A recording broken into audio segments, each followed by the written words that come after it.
has been for almost 2 years running. Yeah, it's a little surprising, and that coincides with the pandemic, but parents want to know how to help their college grads to find the on-ramp to life.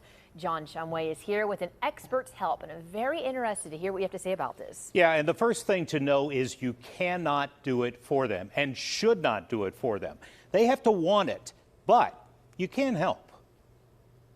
Help does not mean doing it for your college grad. But I think there's some ways that we can really step them through the process in a really simple, structured, step-by-step approach that makes it feel more feasible and not quite so overwhelming. Career coach and author Beth Hendler-Grunt, in her book, The Next Great Step, which is a parent's guide to helping your college grad, says first, help them to see their own value. What have you learned over time? What do you enjoy doing that you would like to utilize as you move into the workplace? And she says it doesn't have to be a long list. What are the top 3 core skills that your young adult is the most competent, most skilled at, and they enjoy doing? Hendler-Grunt says then help them talk out verbally how those skills would help an employer.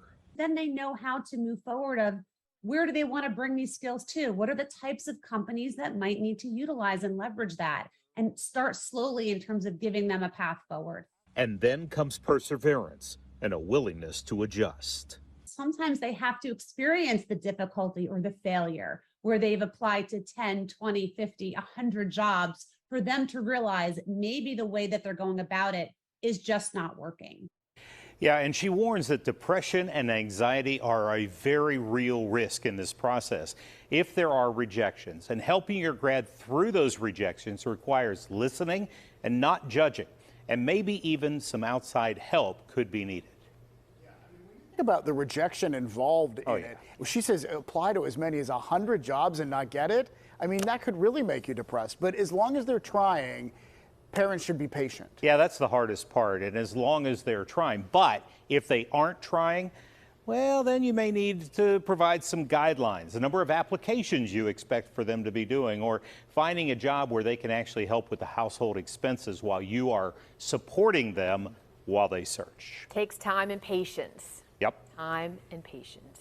They'll get there. Never give up. All right. There you go. Inspiration from Lindsay Ward this morning. On this Monday, you got to keep going.